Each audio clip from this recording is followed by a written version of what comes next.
Good morning, and thank you for joining us at the Waiʻanae Marine Science Program session. We'd like to remind everyone that today's presentation is being recorded and will be posted on the event website. Please keep all cameras off and all microphones muted throughout the session if you would not like to be recorded. Computer-generated closed captions are available by pressing the CC button towards the bottom of this video feed. Please note that live computer-generated captions may not always accurately reflect what is being said. Subtitled recordings and any resources shared by the speakers will be posted to the website 2 to 3 weeks after the event. If you have any questions for today's presenters, please add them to the chat box and a moderator will share your questions towards the end of the session. And that moderator is me. Hi, everybody. I'm Marianne Tabucci. I work with Hawaii P20. And today I will be introducing you to some very special teachers and students out at Waiʻanae High School as part of our Hawaii Pathways to Success Waiʻanae Marine Science Program partnership.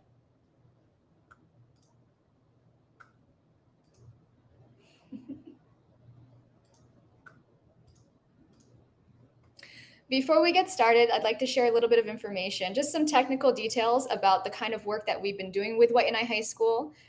Following my very short slide presentation, Waiʻanae High School teachers will then take over, share exactly what they've been doing in their program, and we'll finish up with a panel presentation, including teachers and students from the program with audience Q&A as well. So as mentioned, I'm Marianne Tabucci. I work with Hawaii P20. Today, we're going to hear from three amazing teachers over at Waiʻanae High School, Katie, Tyson, and Dana. And they're going to basically just show you what they've been doing in practice, some of the stuff I'll tell you now. We have a partnership between a grant that I manage called the CTE Pathways to Success grant and Gear Up Hawaii.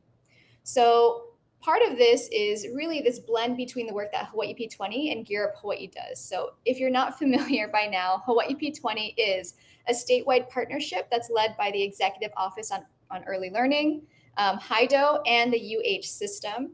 And our entire purpose is to try to strengthen this education pipeline from early childhood through post-secondary education and training by utilizing data-informed decision-making, advocacy, and policy coordination. Gear Up Hawaii is a large federal grant that our office is privileged to help manage. Our current grant cycle is between 2018 to 2025. And what we've been able to do is utilize Gear Up funds to fund many of the activities that you're going to hear about in these next few slides. One of the things that Hawaii P20 has really shifted towards focusing on is this idea of career pathways. So this is the Pathways Summit. Usually we do a Pathways 101 session at a summit like this, but as it's been a few years that our summit's been running, we're hoping that by now you folks have some idea about just the major components of a wonderful career pathway. What we do is we try to support schools with improving academic achievement, increasing this likelihood of graduating high school, preparing students for college-level coursework, developing employability skills, and securing living wage jobs in Hawaii through the medium of career pathways at high schools. In this last year, our office actually merged with the Hawaii State Office of Career Technical Education. So now we have a little bit more oversight as to how Perkins funds are being managed across the state, which really enables us to work towards these 5 indicators of high quality pathways at schools across the state from K to 12. So speaking of what those indicators are, they are leadership structures and cross-sector partnerships, high quality learning and rigorous academics, work-based learning, college and career advising and counseling that are personalized to a student and the student's post-secondary or career goals, and then alignment with labor market demand. So that, again, our students who are born and raised in Hawaii, go to school in Hawaii, go to college in Hawaii, have jobs available in Hawaii that will allow them to stay here in Hawaii.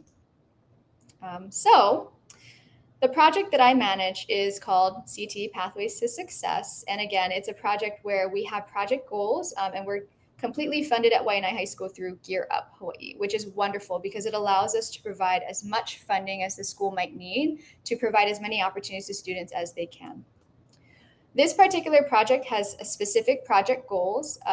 The first is to ensure that students in grades 9 to 12 represent a cohort of students that are underrepresented in some way. So this could be low socioeconomic status. This could be first generation college student. This could be Native Hawaiian Pacific Islander. But essentially, we're really focusing in on a high school cohort of students who could be in need of opportunities to provide more motivation to pursue a post-secondary activity, whether that's college, trade school, or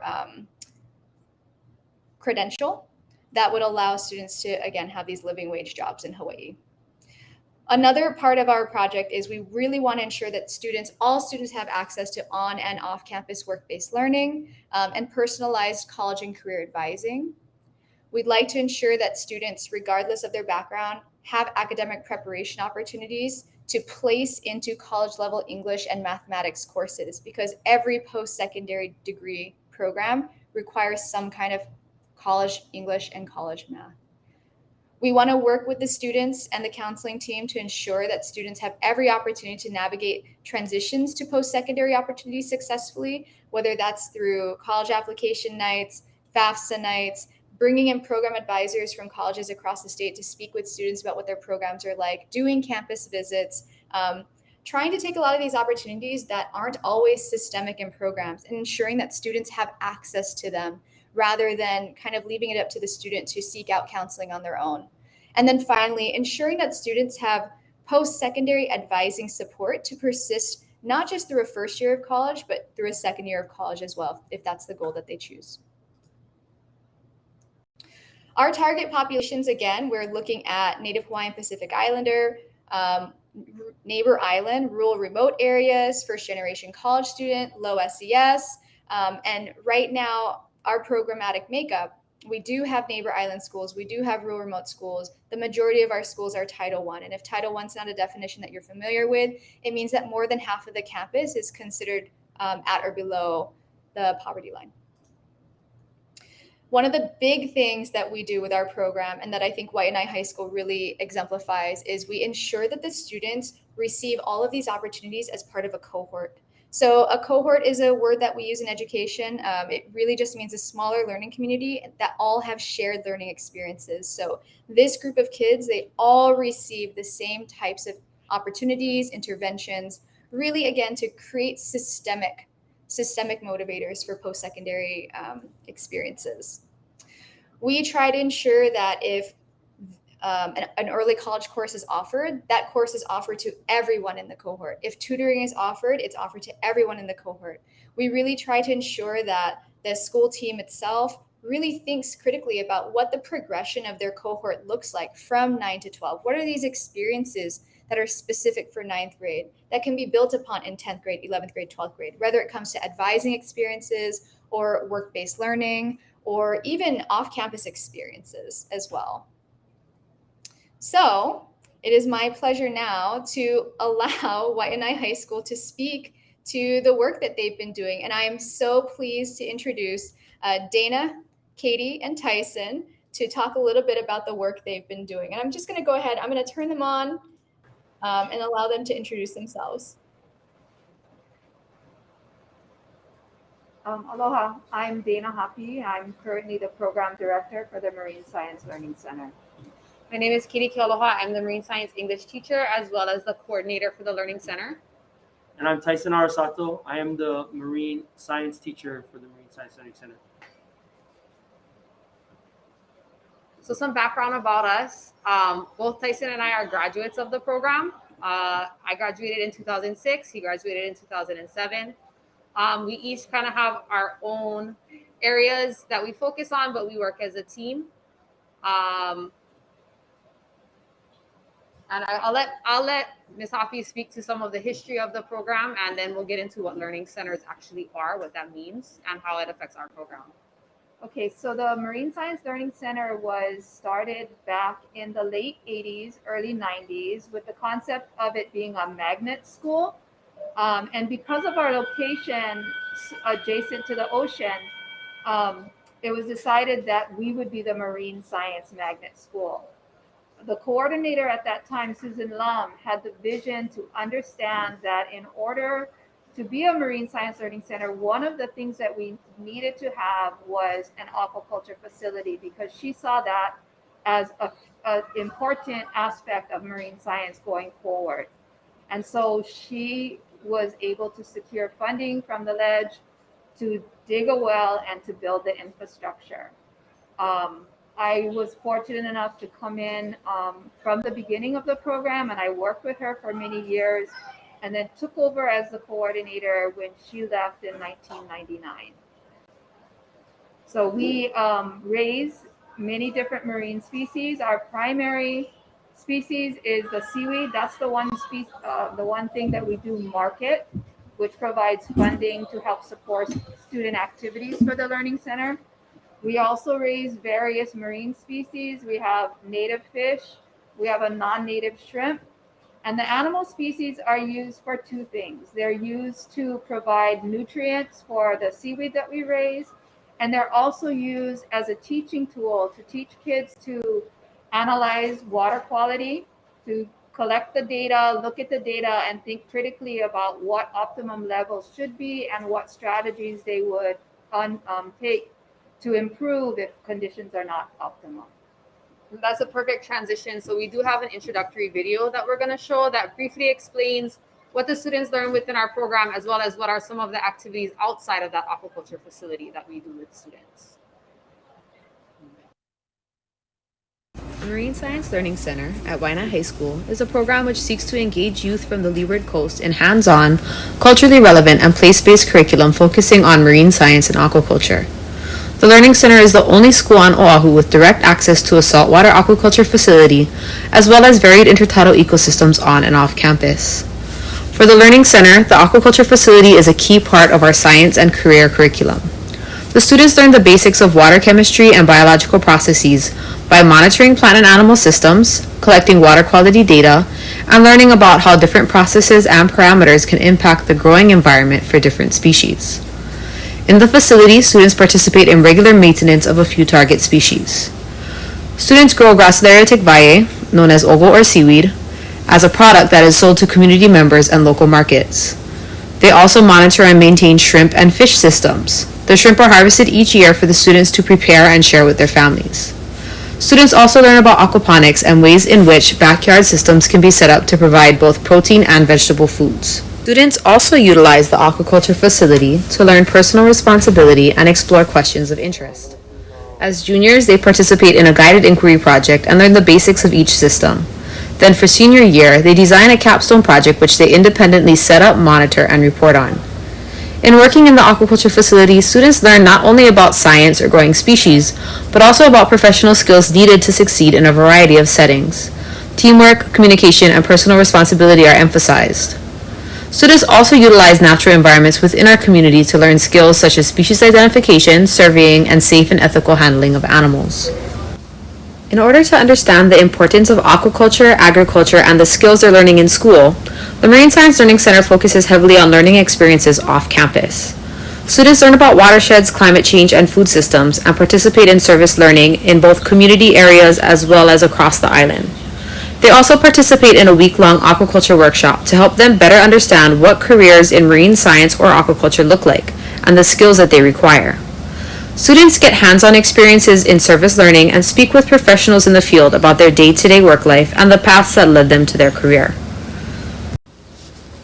The facility is currently being expanded with plans to add additional growing space for seaweed so that students can be paid to intern within the program and provide seaweed to more local spaces. Funding has also been allocated to build a native finfish hatchery, as well as to install an algae lab, which will allow students to learn more technical skills related to both aquaculture and other fields such as healthcare. As a Stupski Pathway program, our Learning Center has been able to add an early college course in zoology and is planning on incorporating more into our student experiences. We're learning new ways to enhance the work we do and to better prepare our students to take on their kuleana in an ever-changing world. So as far as adding Stupski initiatives within our program, one of the big things that we're very excited about and able to launch this year was our early college initiative. So we provided Zoology 200 as well as a lab specifically to remove a really big barrier for our students when they get to college. A lot of our students may not major in science or have a science focus, but if they end up at a four-year university, those large science lectures and the lab that come with it can be really, really challenging. So we worked with Hawaii Institute of Marine Biology at UH to provide a course that was very hands-on. It had our students in mind, and it was super accessible for our students. This year, post-COVID, one of the lessons that we learned that we're taking forward to improve the experience is that attendance by the students and preparation for the class are not something that we can just assume. Just because they're a really strong student in high school doesn't mean they're prepared for some of that personal responsibility that they need to follow a syllabus, to make sure that they are aware of all of the deadlines and keeping track of it, and to support them to really just understand what college is like. Also, as a team, there's many of us. We also have an early college tutor specifically for the course. So assigning roles and following up with the kids, checking up on them, making sure all of their paperwork is in place, making sure that the funding is going where it goes, including working with our partners, because HIMB also has a separate grant to help them put on this course. So our goal to try and address those lessons and use it moving forward is to initiate summer ramp-ups and just pre-college workshops where we provide really specific instruction on areas that the students need for success, such as navigating La Lima, which is a big one. It's very different from their high school online type of platform. Going through syllabi, using planners, keeping up with deadlines, and trying to get them more familiar with organizational tools and just a better sense of what the responsibility is when you're in an early college program. Another initiative I'm going to let Tyson speak to is our Marine Science Club. So in past years, how the program ran is students are only able to join the Marine Science Learning Center as juniors and seniors. So we saw that there was a gap there for underclassmen. So the initiative we took is we started a Marine Science Club. And it was only exclusively open to 9th and 10th graders. And those 9th and 10th graders who possibly wanted to get into the pathway when they become a junior and senior had an early head start in getting involved with the program. We've done things and worked on skills that they could use in other classrooms, but they can also bring with them when they become students in our classroom. So we've done things like working out in the facility. We've did fish dissection. We've worked with every species that they would normally only get a chance to work with if they were in our class as juniors and seniors. They actually get a head start and get to do those types of things. It's a great way for us to extend our reach and recruit, and also for just building relationships with them before they actually enter our class. So far, we have a regular attendance of about 6 to 8 students who are coming to meet every Mondays and Wednesdays with me after school for about 3 hours, where we hang out, we learn different topics and different concepts about water quality. They help us to maintain the facility. When we have extra work, like today, we're going to go outside and do some stuff we weren't able to get finished today. We're going to have them continue the work. And it's just overall been a really good resource for our, not only for them, but also for us. So it's a really good benefit for both the 9th and 10th graders that aspire to be in marine science, and also for me as their teachers to kind of get a head start in working with them. I think one thing that we learned with that is just being patient, because at the beginning, attendance was super sporadic. We had maybe 2 students, but instead of saying, oh, this isn't going to work, Tyson really stuck with it. He engaged those students. He reached out to more students, and it's built to the point where now he has a really solid relationship with those. I think they're all 9th graders. Yeah. Yeah. So those 9th graders, and now when they come in as 10th graders, it'll be a much stronger experience for the new students and the returning students, because they are comfortable with him, they know him, and they have those experiences. Our goal for moving forward with the club in the future is to get more students involved, but also to try to support them further on the academic side so that they can come into their junior and senior year in a stronger position. So instituting things like grade checks for larger activities, such as like an overnighter, and incorporating academic skills that we know students are often lacking when they come to us as juniors and seniors. So math, science, English, putting those into those fun hands-on activities and kind of monitoring how they're doing, so that if a student is coming through our program and we know that they have a certain weakness, we've already started addressing it before they come in, before they're worried about taking any kind of college entrance exams or anything like that. So that's something that we hope to add going forward. Okay, another initiative for Stupski that Stupski has really helped us focus on. We've always had work-based learning in this course because it is a career and technical education course, and we have that aquaculture facility. So we've always provided those on-campus work skills through the maintenance of this facility and the student projects. We are currently or have been in the process of expanding the facility. We've received multiple grants to purchase additional tanks and materials that we would need to have more systems online so that our production can increase to the point where we could actually hire students as interns. One of the things that we've learned through doing this over the years, and as we've looked at it more critically, is that supervision is going to be key.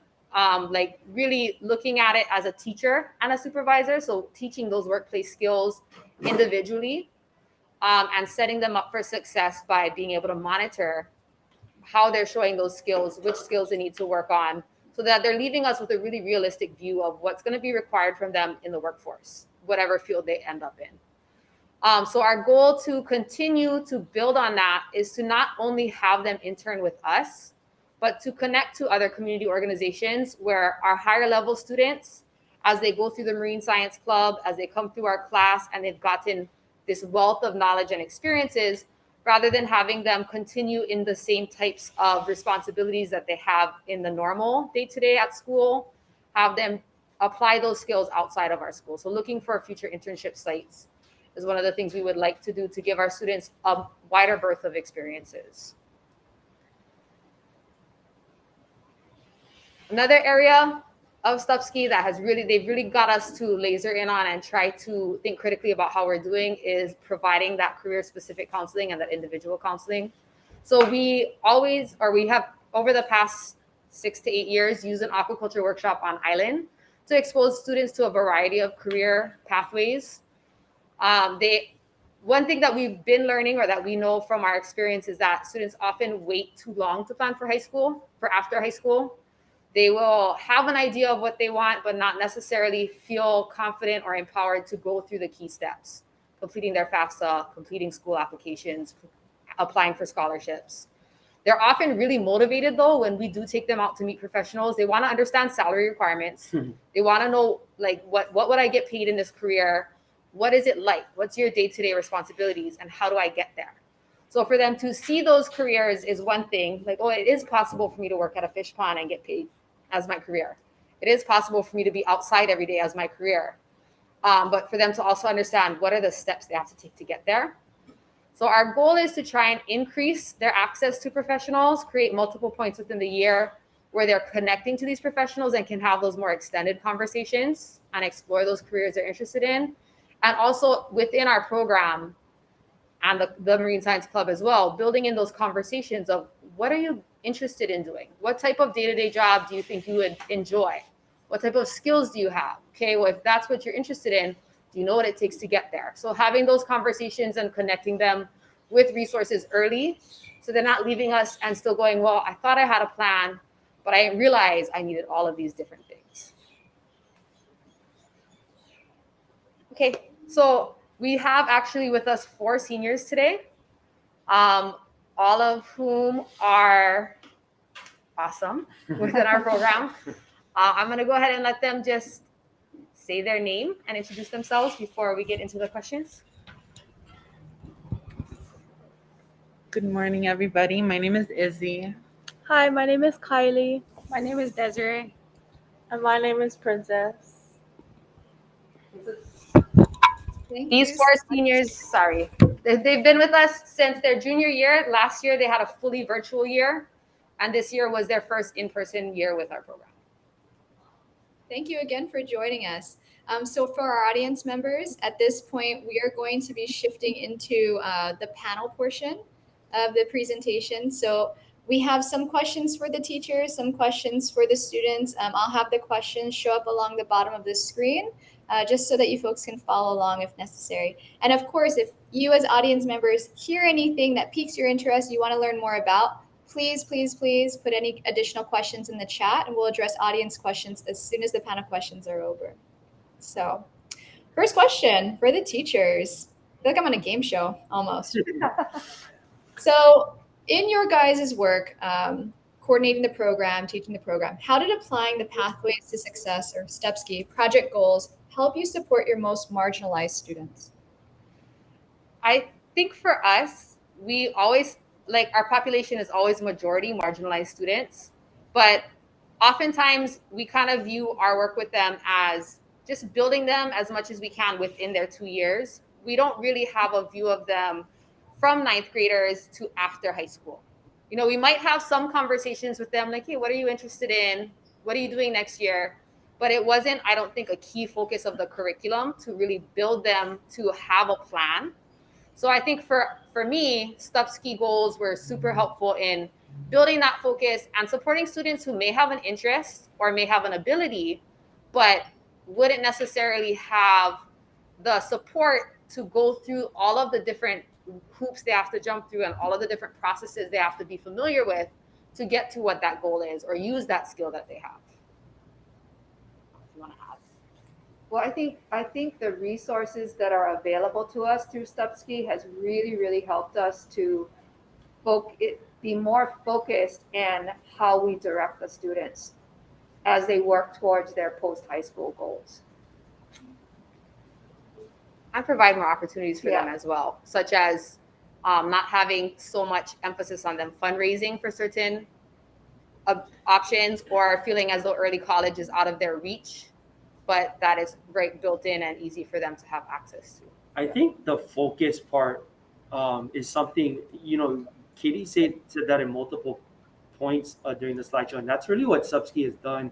We've had a lot of these elements kind of scattered throughout the curriculum and scattered throughout the year, but we're really able to focus it. And what I really like that we did is when we had that panel, so you've seen in some of the pictures, there's a panel during our workshop, and two of the four guest speakers were actually women, and I think it was really positive for our young women in our program to kind of hear their point of view and kind of go through the challenges of what that is to be marginalized and to be someone in the workforce that is predominantly male. And those types of questions came up a lot. So I was really happy that we were able to focus because that was a big point of focus is the women and the young women who are looking to get into the industry. What are some things that they need to know, and then what are some ways we can kind of mentor them through that program. And I think just that one example of what we did was really great, and it worked out really well. And I think that's something we want to do in the future, is always to make sure to include those types of voices of that can really relate to our students. And even on the other side, another speaker, he's from Waiʻanae, he's an alumni, so we always try and bring voices that the students can really relate to, right? And see people in their own community that went on in the industry, in the aquaculture industry, and be successful. I think Subski has helped us to make sure that that's a main point in our curriculum and everything that we do, is that we're always going to be speaking specifically towards those marginalized students. Wonderful. And of course, I mean, we see that you brought four lovely young ladies behind you. Women in STEM. Women in STEM has been a huge conversation in our state, particularly science, technology, engineering, and math. So this next question is for you, students. How has this particular marine science program, you guys are just about finished with 2 years of it straight, how has it helped you envision your future after high school?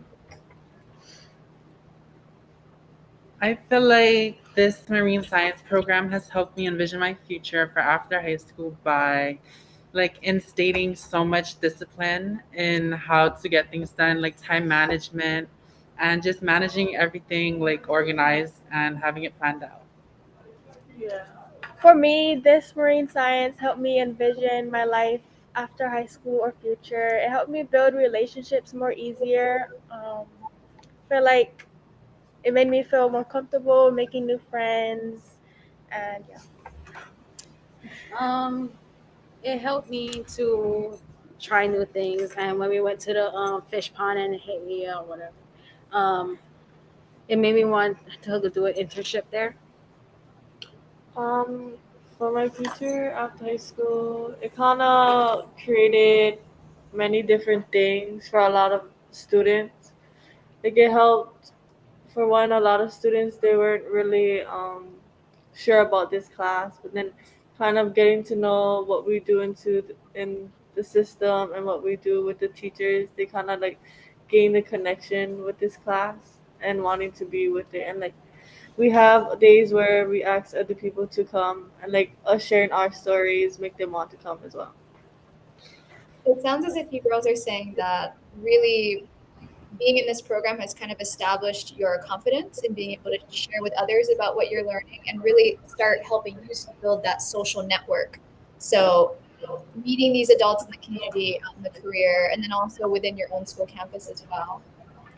So thinking about other ways to build upon assets, this next question is for the teacher. So in what ways do you kind of identify that your program helps students identify and build upon their individual assets?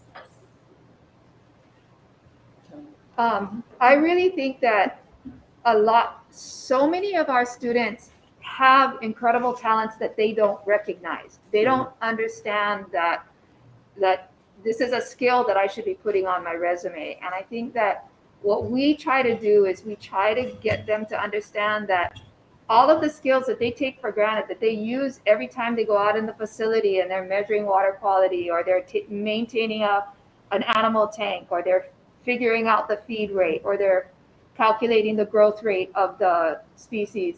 These are all incredible skills that should be on their resume, that can be applied not just to aquaculture, but can be applied to many other ways. So I think it's just getting them to understand. And I think one of the things that really helps them get this concept in is when we go on the aquaculture workshop and we take them to these various places and they're working with these professionals in the field, and these professionals are blown away with what these kids know and what these kids are able to do. And I think that's a real confidence builder for them. And I think in our community as well, a lot of students don't have a strong sense of academic pride. Like, they don't necessarily see themselves as smart when it comes to school. But if you put a problem in front of them, they can figure it, especially if it's a hands-on, whether it's an engineering problem, whether it's observing something, they have a way of looking at things and they have these really good hands-on strengths.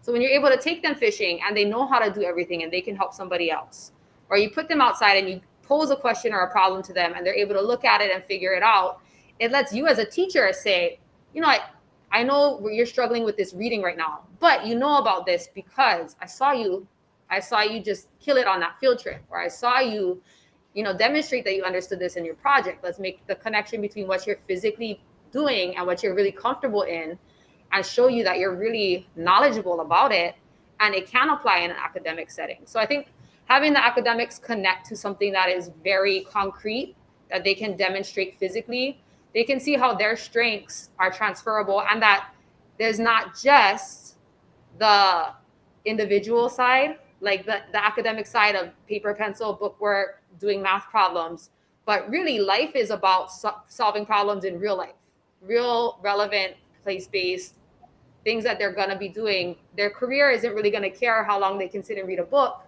unless they're going to be a teacher or something like that. It's going to care, can they solve a problem? Can they communicate clearly about what they see, what they notice, and then use that information and apply it somewhere else? I would add just really simply that these guys, these students, they have an advantage of being in control a lot of their curriculum. So they have a lot of say in what they learn and how they learn it. And Katie is constantly every quarter really reevaluating. Okay, this is what we did. How did you guys like it? Do you guys think it can be improved? What for fourth quarter? What do you guys want to learn? And it really gives the students a voice in what they're going to be taking on. If they want to do catch and cook, you guys saw pictures of us doing with DAR representative coming out on the reef and teaching us these things. That was brought about because we had a conversation with the kids and we asked them, what are some things that you guys are interested in that can be related to marine science, but not something that is just only here in the aquaculture facility? And that was the first kind of idea they came up with. And then we went through the planning and we got all the preparation for them. But they really have this really good advantage of being able to say, I like to fish. I want to know more about the reef in my community. And then being able to have, the staff to plan that. So that's what real, if you want to talk about how can they build on their individual skills, that's because they're letting us know this is what we want to do and this is what we're good at and this is what we want to refine. And many of their projects has also done the same. So their capstone projects as a senior is something that they take on, that they're going to be personally responsible for. And the buy-in from them is greater because we're not assigning them, you need to do tilapia, you need to do shrimp, and you're going to do seaweed. No, during the planning stages as a junior, they are letting us know this is what I'm interested in, and this is why I like to eat ramen. And when I eat ramen, I like to have bok choy. So I want to know how to grow bok choy at home. That's an example of a project that a senior did this year, and it built upon her individual skills and her interests, and that's where you really see the growth in the student when they have a real initiative in what they're learning. Thank you so much for sharing. It sounds as if your program really incorporates lots of opportunity for students' voice and choice, which, as we all know, is best practice for students being motivated to succeed in school. So, speaking of being successful in school, for our students, some of you mentioned a little bit earlier with the previous student question, but if you could expand upon it, how does this marine science program help you guys build on your interests and skills to be successful in school in general?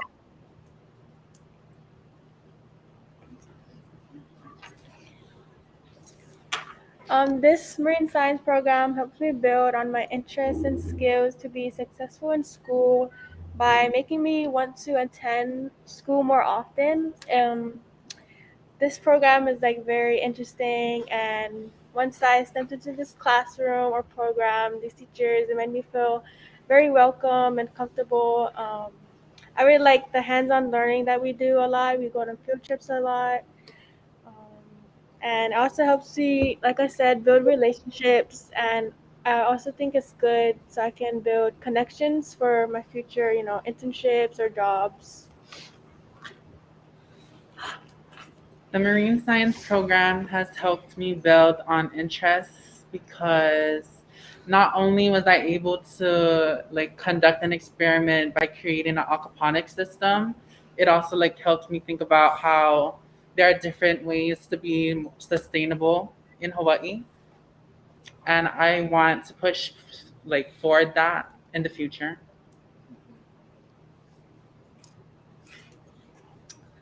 Um,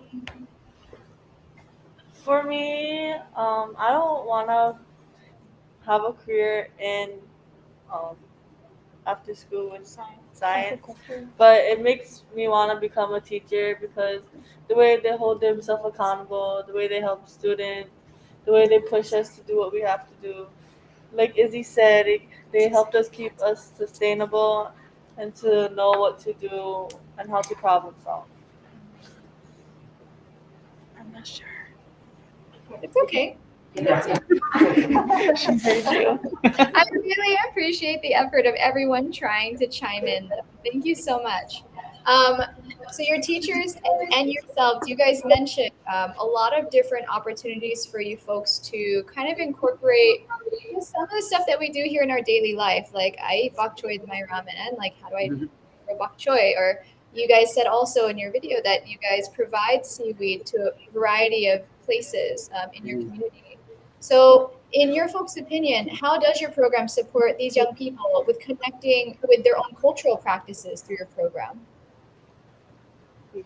Yeah. So I think for us, the fact of being in Hawaii, it wouldn't necessarily matter what our population is, but then to have Hawaiian and Pacific Islander students being the majority of our students, I think it's so important to incorporate a cultural worldview and to not just come from the lens of Western science, but also acknowledge indigenous science and how indigenous cultural practices are really science-based and the skills overlap to a large degree. So within the science curriculum, when we talk about making observations, we start with kilo. We start with like the Hawaiian vocabulary and thinking about, in our day-to-day life, just like with the aquaculture farm, you have to observe and pay attention, but to also bring in, your kupuna were so entrenched in it that these are the skills they could have. They could look up at that mountain and know what the weather is going to be. They would look at the moon to decide what they're going to do when they go fishing. So having those things built in our English curriculum, we look at Hawaiian legends. We look at things that are related to Hawaii and related to those things and look for what are the values that they're teaching us? How do those values connect to what we're doing now? What are people currently doing in our community to demonstrate those values? Like what organizations, the school volunteer with some organizations. I learn about how they're using, traditional methods to be sustainable for our future. So I think having those cultural things built in when we go on our aquaculture workshop, making sure we're visiting fish ponds as equally as we're visiting farms, like more newer age farms.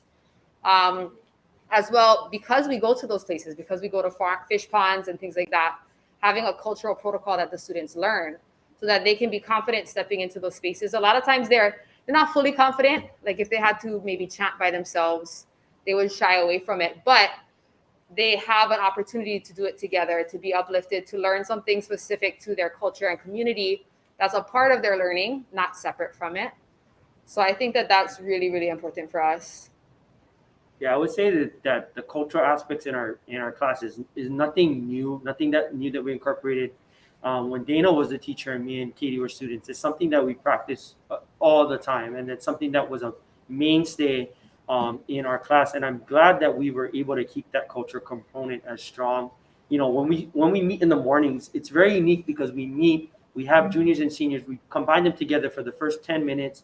We meet, we we do morning announcements, and we end with doing a protocol that kind of just starts us off on the day. What I really appreciate about it is it's not denominational. It's not favoring one type of practice or belief over the other. It's for us to join as one and kind of be one ohana. So I always tell the kids, you cannot really judge our class and base it on put your other classes and your teachers. We have something that's very special and unique. We're more like a family the way we operate. And without that cultural aspect, I don't know if we can really uphold that feeling and that sense of ohana that we have here. And it's something that it's a deal breaker for me. That's something that has to stay in our class and be a part. And it's something that you just, especially after coming back from the pandemic, teachers, counselors, and admin have come and asked us, like, how were you guys able to kind of get back into the groove a lot quicker than other classes on campus? And I would tell them the same thing. You cannot really judge what we judge, or like pit other classes against ours, because we have a really unique way that we present the curriculum and the way that we operate. And it's a real advantage of being a part of the learning center and being a part of our classes. And we have this kind of this different vibe than most other classrooms operate. And I think that is just a testament to cultural practices. And it's not just Hawaiian, right? It's not just Western. We want to have a really global outlook, and we really try to. I think it's funny because during the pandemic, students have always like chosen our class and our Google Meets to talk about kind of tough discussions like about vaccines and about things like that, because they feel more comfortable with us. And like every from the Red Hill water crisis and TMT, those are the types of things that when they come into class, they have this feeling, this sense of we build our own culture here, and they're not afraid to bring those types of issues to light and to talk about them and to ask and to learn about them here with us. And we couldn't be more thrilled, and we think that that's just such an important part of our class. And I wouldn't change having that. I really enjoy having that advantage. I can't wait to hear more about that. Oh, go ahead. Sorry, Katie. No, I would just add too, is similar to their own interests and skills that they have and bringing that to light. A lot of them don't realize the depth of cultural knowledge that they're practicing that's been handed down to them. Mm-hmm. Or we notice, like, what, very few of the kids know about limu because they might not have limu practitioners in their family. So bringing in, when we go and do reef surveys, what is this seaweed? How do people use it? When we're catching fish, okay, what are some ways that you would prepare this fish? Like, do people eat it? Do they not eat it?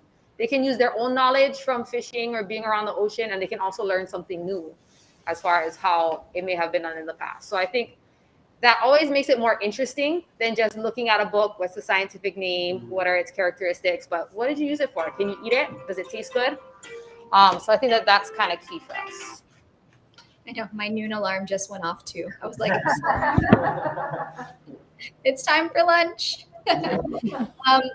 Well, students, so your teachers have talked a big game about how much cultural activities they provide for you. But what I'd love to hear is, of the stuff that they provided for you, which ones did you find were the most important to you, felt the most important to you this school year, now that you guys are back in person? So we had our workshop. It's like a week-long camp, and what we did a lot of hands-on activities. we did like the fish pond. We did what else did we do? The Loi. We went to Papa. That was Papanana's, right? Yeah, Pocahontas. And then we did all kind of stuff. So it kind of kept us kind of grounded and to learn what our ancestors did, what our kapuna did, and it connected us because we're actually going putting our hands into the soil. We're connecting with the Aina. We're learning about them and also with their same protocol. Some of us we never really did practice learning how to speak Hawaiian, learn how to sing Hawaiian, none of that. So entering this class, you kind of get a gist and learning how to do your protocol, how to chant, like learn the specs of when you chant, like take your hats off, put your hands to the side. So you kind of really just get the gist of what your ancestors and your kapuna did. Adding on to what Princess said is I really think that the cultural practices that we have gone through in this class really gave most of us a sense of identity due to the fact that, like she said, we were able to learn how to speak Hawaiian, how to sing in Hawaiian, and getting to learn the importance behind all of the science that our ancestors did that kept Hawaii. Yeah. Some other culture activities that we did, as Princess said in the workshop, was removing invasive species and the fish ponds, and that one felt the most important to me, and only because like we all came together as one, we went all was working together as a team, and I really felt like, wow, we're really doing this all together. Everyone was working hands on, and nobody was. Well, we was tired, but like it was a great opportunity for us to do that. Yeah, I felt more connected to the fish pond one too because we was actually doing like we was pulling the what is it? The thing out of the Oh, the invasive so grass. yeah, Invasive seagrass. and it was fun. That's it. Awesome. I love that. You guys may not remember, but I joined you on this. Yeah. Why Yeah, the first day, yeah. Yeah. I was there. So I know it happened. Audience members, this is real stuff. This really happened. So for our teachers, what is your guys' approach, would you say, to ensuring students of a variety of backgrounds are able to access a future career in marine science if they choose?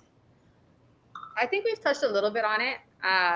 Like what Tay said about making sure our panel is made up of a diverse group of people. Mhm. You know, a lot of folks that we know who help us out, they're white men in marine science, and that's normal. Like that's kind of like the span of when students get into school. So specifically reaching out to folks. Our final panel was 3 out of 4 are Native Hawaiian, 2 out of 4 are women. Our friend Jason from DAR is Black. So there's like a variety. Anyone who might not have seen themselves as we did visits could see themselves in the panel. I think we know that our kids have a learning gap in science in our community, that science is consistently the lowest score on any standardized test from elementary all the way through high school. And it's not because they're not science minded. It's not because they're not scientific. It's that lack of comfort with the vocabulary, with what some of the more technical things are, and thinking that they don't know it, rather than seeing how it's connected to real life.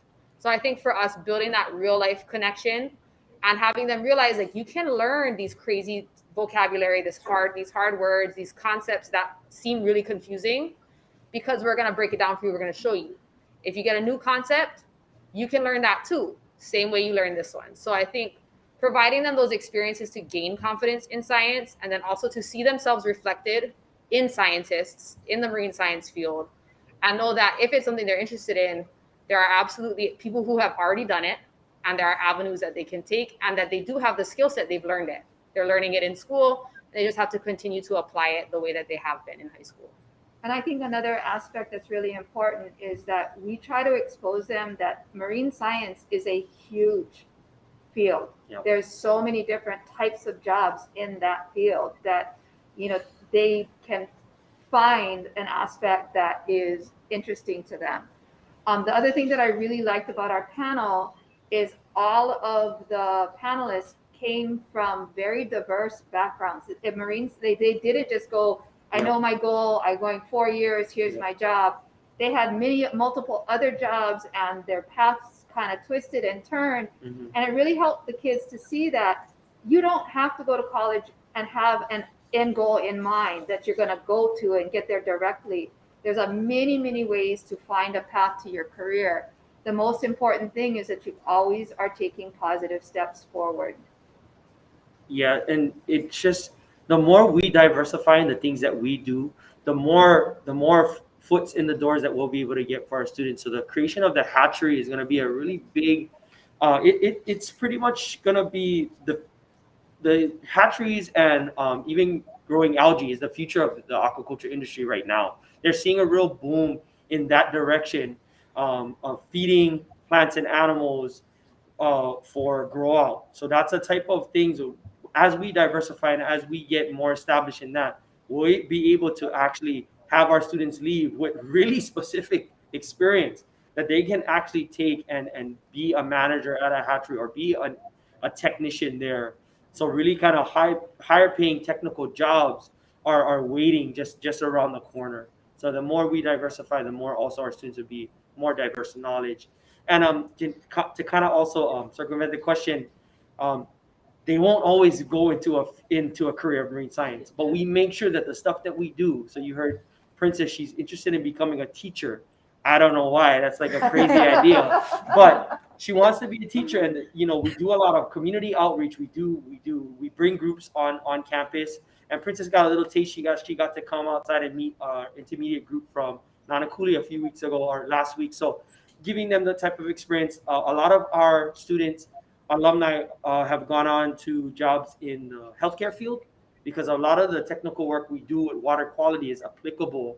And so, yeah, it's ideal if they would end up in a career in marine science. We'd love that, and we'd love for them to come back. But if not, we want to make sure we're putting in those work-based skills that they can still take with them to college, to any other career, and still be it applicable. So that's just kind of how we see it too. It's like, okay, maybe you're not going to be the next Jacques Cousteau, but you can still get a good job and have a good career, and also have something to fall back on if not. And even being able to feed your family is a big one. Yeah, just being able to have more experience of utilizing aquaponics is just so huge, and I'm so glad, like, Izzy, that was her project, is creating an aquaponics out of just some stuff that you can buy at City Mill. Yeah, so she has that knowledge now that she can take with her, and that's just kind of the stuff, like, along the way. It would be great if they're in the field, but if not, you can take these tools with you to anywhere you're gonna go, and that's really the goal that we have. So speaking of taking these tools anywhere you want to go, I'm just going to combine maybe kind of two thought questions here, because it sounds like already within our student panel we've got some differing paths after high school. So I'd love to ask you, students, what are your thoughts around a future career in marine science since you've been in the program, and or what are your post high school plans? Us? Yeah. Oh, okay. So, I got accepted into Grand Canyon University. I'll be majoring in Bachelor's of Science for elementary teaching. I want to work with when I come back home. I want to work with my community because, as you can see, like them, they work with who they've seen grow up. Like they seen all these children around Waiʻanae. Like our community is so small, so it's like everyone knows everyone. And I feel like we've always been picked to be the down people, to be the low people. But I feel like when you come from that community and then you grow up and then you want to come back to your community and help them grow as what you did. You want to help them become successful. So I feel like, you know, everything's always better when you come back to your community. This is your question. Okay, so personally, I do not see myself getting a career in marine science, but what I would like to do is further my education on ocean topics such as like sea life tracking. I would like to study whales and their like migration travels and all of that, Wavelength. and wavelengths. But I want to pursue a career in real estate and preferably oceanside since I'm used to being around water. And yeah, I think ocean properties are the way to go. As much as I love this marine science program, this is not like something I would do in the future. I mean, it's one of my interests. Yeah. Definitely one of my interests. I enjoyed, working with others, working hands-on. Um, Although I'm gonna be like doing something around computer science, that's mainly like my career path that I want to go in. So yeah. I don't really see anything in marine science, but like what does interest me is like Lo'i and stuff, like Hawaiian things. I mean, I guess they're similar to each other. But yeah.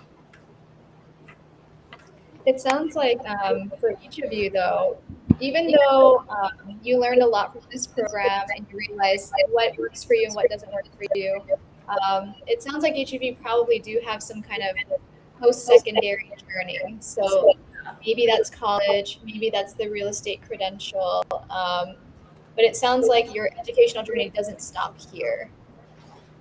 And do you feel that kind of being in this program has made you more open to that idea that even though you finish high school, like you still have a little bit more learning to do? Oh, most definitely. Yeah. Most definitely. I feel like this class put so many questions into my head that I want to find out for myself. Yeah, it kind of makes us scared of our future because it's like, oh my goodness, now we have to focus on this, this, and this. But what I did like from this class is the amount of numbers we had to like memorize and use. Yeah, all the qualities. Brain training, all that brain training. Yeah. So thinking about this school year, as your teachers mentioned, your junior year was virtual, but your senior year, you guys were lucky enough to be in person. So just thinking about this school year or even last school year, how do you feel COVID kind of impacted your experience as a student in the program? I feel like COVID impacted all of us as students because we weren't able to have as much experience in the facility as the years before us because of the guidelines and how much students were allowed on campus. And we just weren't able to have that like quick start jump to our projects and understanding more about like the program itself. Yeah. So when COVID was hitting and we was all virtual, there could be some of us to come in and learn about our facility, and there was only like about a handful, about 5 people, and not even all of them would come every once a week because I know I did not. But I feel like it affected a lot of us, and we wasn't able to connect with the seniors back then. And we didn't have like a gist of like what they went through and how they had connected their life skills to in school. And I feel like and juniors now, I feel like they have such like a better support system. They have like a one up because Yeah, because they're we more were doing experienced. this big project, and we weren't in school to learn. We were in school to like ask more questions. So I feel like they have a better opportunity than us. They can brush off of us and what we've been through. And I feel like it's just a better opportunity to have 2 years. And it's fun. It's enjoyable. You always want to come to school. I heard the in the background.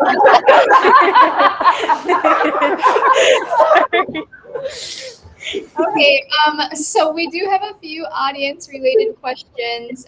The first one, this is probably directed more towards the teachers. So the question well, the question was written as why the sub-ski method and not another method, but feel free to interpret this in a way that works for you guys. Well, I think for us, we already had a strong program. Like for 30 years, the Learning Center has been around. Yeah. Tyson and I got those hands-on experiences. We got to have the cultural experiences.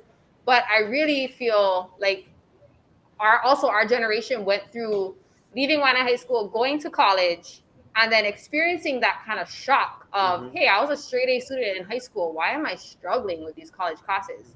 Or I thought I loved marine science, but I hate bio 171 and chemistry. Like, I don't want to do that. So we already kind of experienced some of those stumbling blocks that now we know our students are experiencing. So having Stupski has just helped us take that knowledge and our experience and think more critically about how are we preparing our students, because even if they don't become future scientists, we want them to have a plan. We want them to come back to our community and help our community, like Princess was talking about. Like, that's really huge for us. So I think what Stupski has allowed us to do, or like helped us do, is take what we were already doing and just kind of focus it. Yeah. I'm sure there are plenty of other methods or other questions to ask as to how we can better support our students. I think we always, when we counsel our students and we talk to our students, we don't tell them college is the only way, four-year university is the only way. That's like the last thing we would want them to think. We try to support them in, if you're strong at this, if you want X, Y, or Z job, what's the skill set? Like, how much more work is it to get a higher paying one using that same skill set? You know, what are some options you might have? You could start at a 2-year and then get into the career, see if you like it, go to a 4-year, or get a certification and start making good money right away. That's totally, like, we support them in whatever pathway they see for themselves, not just pushing them into a college pipeline and hoping they end up with at least a bachelor's. Yeah. I think their pay outcomes would be much higher, but there are also trade and technical outcomes that are just as high. And if the student says they're interested in that, we don't say to them, oh, that's not good. We kind of support them in saying, okay, how do you get there? You can just walk into that job, or you have to do some kind of preparation. Is there a test you have to take? Mm-hmm. So that's kind of what Stupski has allowed us to consider and focus more on. Yeah, and I can attest to that in our work together. I think when we first started working together, we were really examining just all the strengths of your program. But I mean, you guys know, and we know, even from our last conversation. So they are being so modest.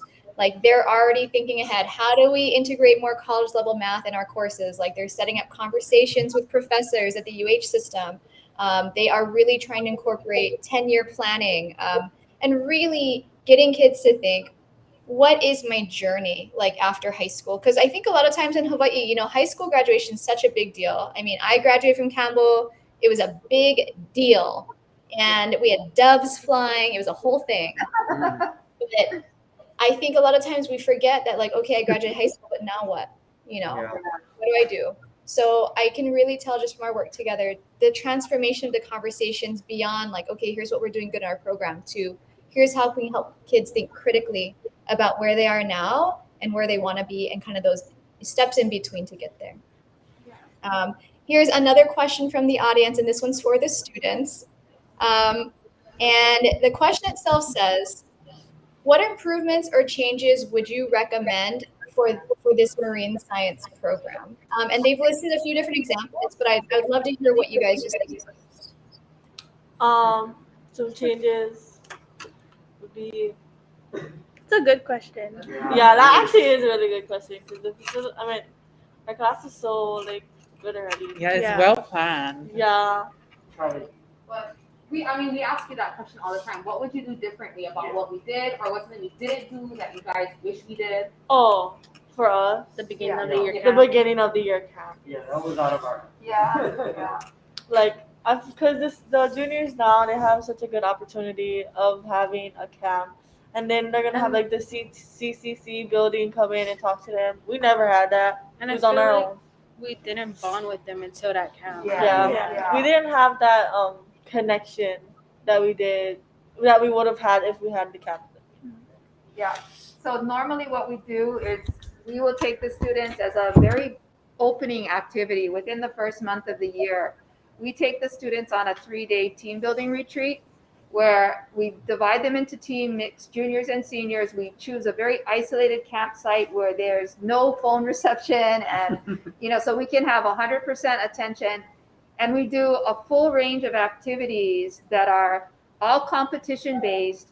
And we try to design it so some are academic, some are are constructing, some are athletic, relays, just fun, different variety of activities, which allows all of the different types of kids that we have to find an area that they can shine in. And so the kids get to see their strength, the kids that they may not know, that they may identify, oh, this is a nerd or this is a jock. And it kind of takes them out of that picture of each other and gets them to really see who each individual kid is and what their strengths are. And they also get to see the same thing in their teachers, because they, we're with them. We're up at 6 in the morning. We're up until 11 o'clock at night. We're eating our meals together. And so we really get to know each other on a very, very close level. And that kind of like lays the groundwork and forms the beginning of the ohana that we become by the end of the year. So I would say your guys' improvements is incorporate the bonding earlier, because you guys didn't really get to experience that this year. Yeah. I mean, we had one, but in the beginning, how we did the spoon thing. Yeah. Yeah. But Yeah. it wasn't the same. It It wasn't the same. Or No. even the online one when we had to make our banner. Yeah. Yeah. Yeah. So we've tried to incorporate those same activities, but there's just nothing quite like the actual physical taking of the students off campus and putting them together and having them work together and in fun things and get to know each other. I don't see any additional. Oh, go ahead. No, I'm talking to myself. I'm hearing my own self. Like, I don't have any additional questions from the audience. So, do you guys have any final thoughts that you would like other programs to know? I mean, what I keep hearing is relationships, relationships, relationships, and then other things will fall into place. Focus, intention, and relationships.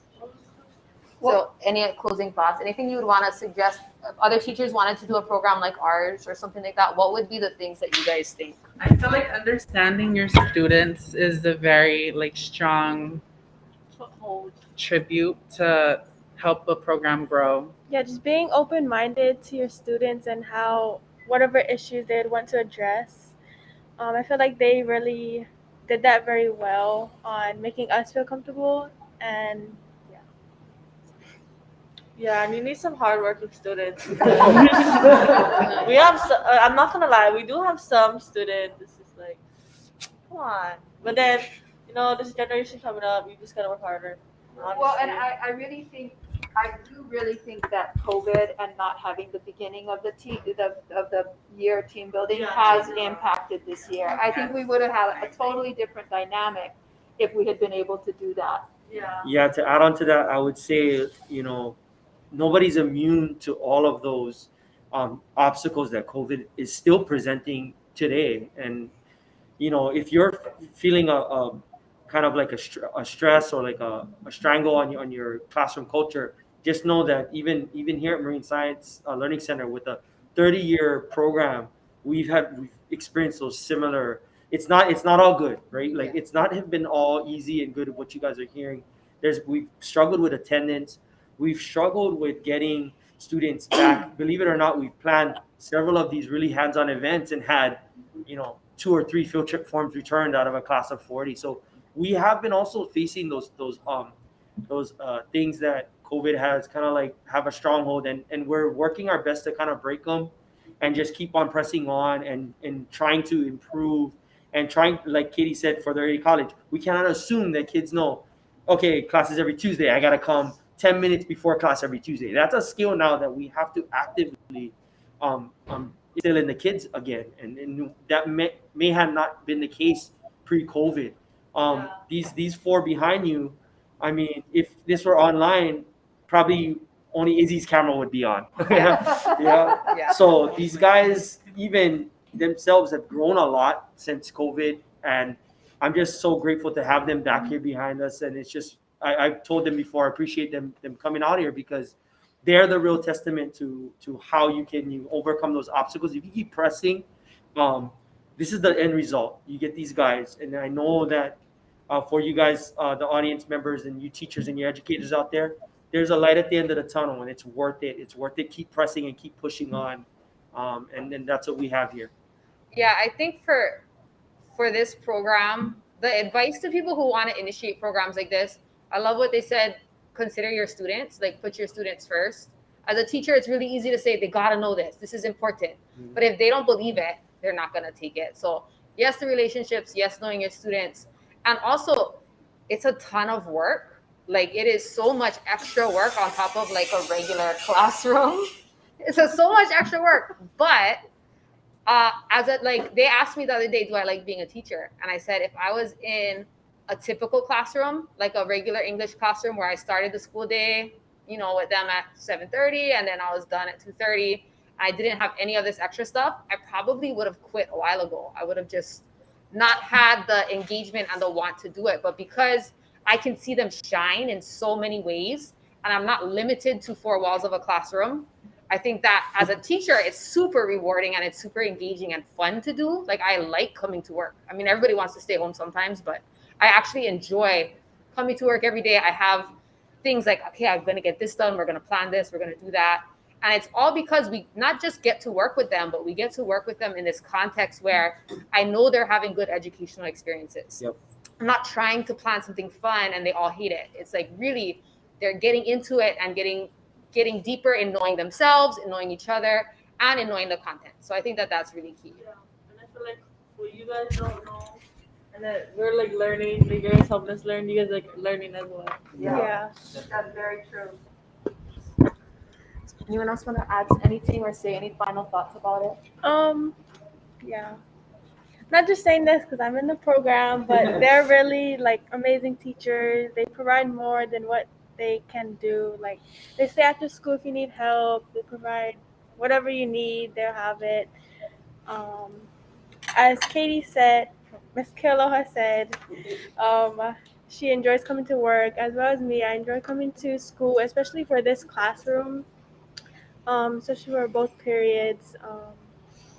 I like asking a lot of questions, them not knowing the answers sometimes. But yeah, I really enjoy this program, teachers, students, everyone. Yeah, and it's also different from other classrooms. 'Cause, like, you have your career path, and then you have your English path, but then you have your career and your English together in one. And then you also were the juniors, so then there's more fun, and you get to connect with more people. Yeah. Overall, good experience. Thank you all so much for sharing. We are out of time, so I'm just going to close this up. Thank you, teachers. Thank you, students. Thank you, guys. For us today. I'm going to need that overlay, Stacy. So for all of our audience members, thank you all for joining us at the Pathways Summit for this special presentation of the Waiʻanae Marine Science program. We'd like to remind everyone that this presentation has been recorded and will be posted on the event website. I apologize deeply that the live captioning did not work, but I can assure you that when the recording is posted, captions will be available so that our event is always ADA accessible. We would love for you to complete this optional anonymous survey. You can either complete the survey by clicking on the link in the chat or by utilizing the QR code seen here on the screen. The link in the chat will be forthcoming in a second. But otherwise, thank you. And this should be the ending of the Pathways Summit in general. Please stay tuned. You will be receiving an email from us in a couple of weeks when the recordings are up so that you can catch the other amazing presentation that happened at the same time about Pearl City High School's Academy program. Have a wonderful afternoon and happy almost summer.